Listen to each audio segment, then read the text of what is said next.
दादा गुरुजी के एक शिष्य हुए श्री पवन पुजारी, हनुमान जी के बहुत अच्छे भक्त। उस समय में हम बहुत छोटे ही थे, बहुत कम आयु थी हमें, पर पूरी घटना याद है क्योंकि अभी कुछ दिन पहले ही उनका शायद शरीर पूरा हुआ, मिले नहीं हम बहुत दिन से। बुंदेलखंड के एक जिले में जंगल में उनका गांव था, नाम था पवन पुजारी। वैसे पवन नाम था, पुजारी जी सब कहने लगे थे।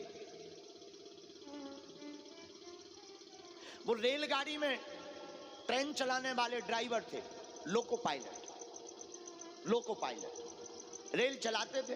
बिल्कुल सत्य घटना आपको बता रहे। लोको पायलट थे, ट्रेन चलाते थे।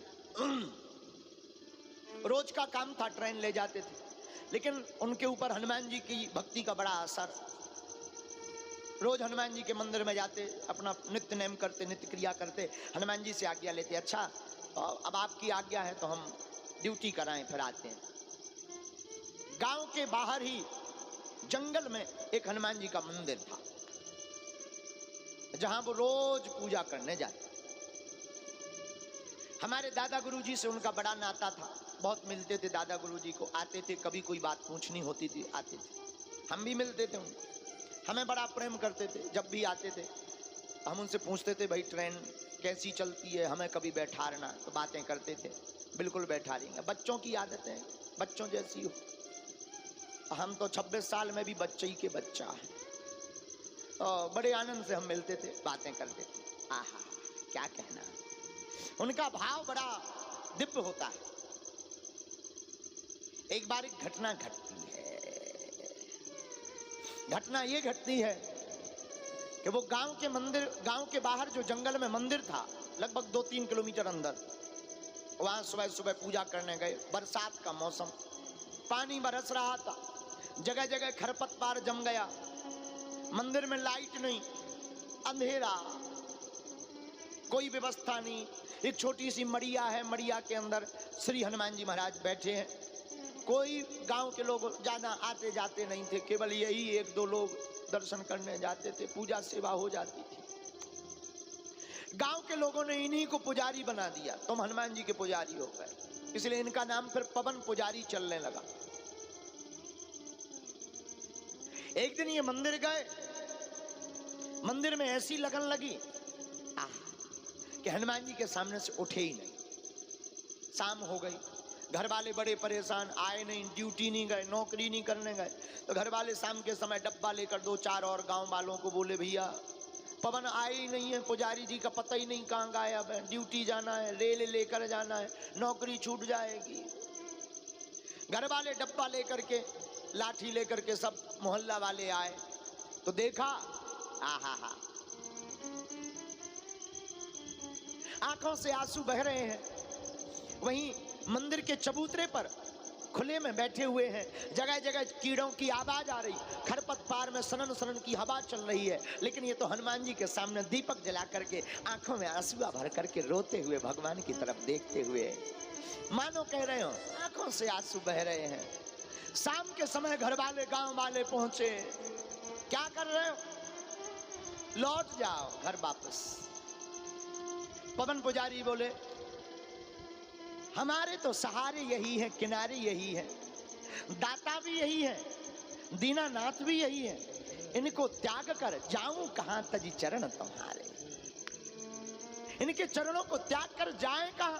घर वाले बोले पागल हो गए, दिमाग खराब हो गया, हॉस्पिटल जाना पड़ेगा तुम्हें है।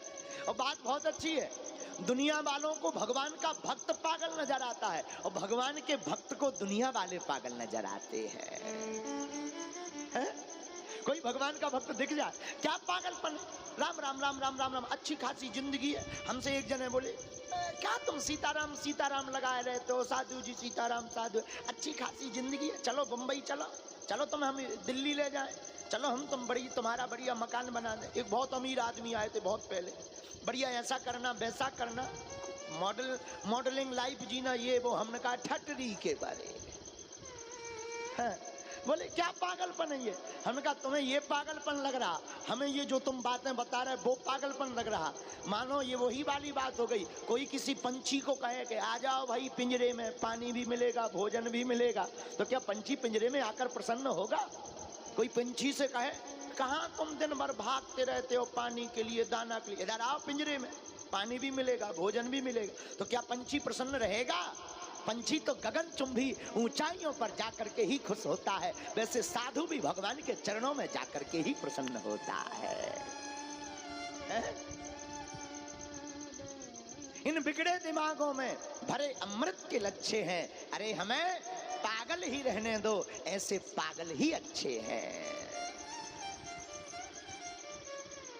गांव वाले बोले पवन पुजारी पागल हो गया, पागल हो गया, पागल हो गया। हनुमान जी की फटकार लग गई, सेवा ज्यादा नहीं। और गांव के लोग तो अपनी कान बातें करने लगते हैं। गांव में तो काऊ की लुगाई भग जाए तो 3 दिन हर घर भोजन नहीं होता। घर घर बातें चलती, क्या हो गया भाई, कैसे गई, फिर कै बजे गई, फिर की के संग गई, फिर मिलो कौन, फिर मोबाइल कब बंद हो, फिर साड़ी कितनी ले गई ठटरी के बारे हैं। गांव का काम, गांव में 2-3 दिन चर्चा चली, बोले फटकार लग गई, फटकार लग गई। किसी ने कहा भूत लग गए। अब बताओ, हनुमान जी के सामने बैठे भूत ही लग गए। उनके घर वाले दूसरे दिन सुबह गाड़ी लेकर हमारे दादाजी के पास आए। उन्होंने बात बताई। दादा गुरुजी हमारे बड़े समझदार, उन्होंने कहा खुमारी है, भक्ति की खुमारी अभी चढ़ी है। हमें आज भी एक एक शब्द याद है। दादा गुरुजी ने जो उन लोगों से कहा था, हम वहीं सामने बैठे थे। दादा गुरुजी ने कहा खुमारी है, भक्ति की खुमारी है, चढ़ी है, चढ़ी रहने दो, ये उतरती नहीं है। तुम जितना परेशान करोगे मीरा की भांति ये खुमारी चढ़ती ही चली जाएगी। दुनिया ने बहुत कोशिश की मुझे रुलाने की, दुनिया ने बहुत कोशिश की मुझे रुलाने की, लेकिन मेरी जिम्मेवारी उठा रखी थी प्रभु ने हंसाने की। दुनिया बहुत कोशिश करती है। क्या बाबरे हो गए हो? क्या पागल हो गए हो? तुम इस्तीफा क्यों दे रहे हो? उसने कहा हम आ पाते नहीं, वेतन लेने से, झूठ मूठ की वेतन लेने से कोई फायदा नहीं। हम 5 दिन से नहीं आ पाए हैं। भला हमें आ भी नहीं पाना है, क्योंकि हमारी शरीर की हालत अब वैसी नहीं रही जैसी थी। स्टेशन मास्टर ने नीचे से ऊपर तक देखा। बोले कोई नशा किए हो? बोले नहीं। बीमारी? बोले कोई बीमारी नहीं। अरे बोले बाबरे हो गए, ये रजिस्टर चेक करो, 5 दिन में एक भी दिन अब्सेंट नहीं है। तुम रोज ट्रेन को लेकर के गए हो, ये तुम्हारे हाथ के हस्ताक्षर भी है।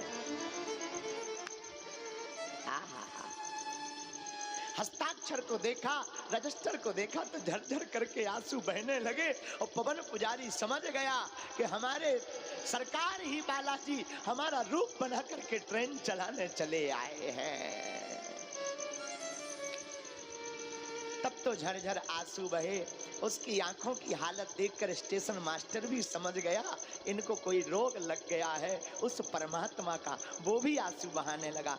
दोनों गले मिले। स्टेशन मास्टर ने कहा अब तुमको नौकरी करने की जरूरत नहीं है, अब जितने दिन तक हम हैं तुम्हारी रोज हाजिरी भरती रहेगी, अब भगवान को आने की जरूरत नहीं है।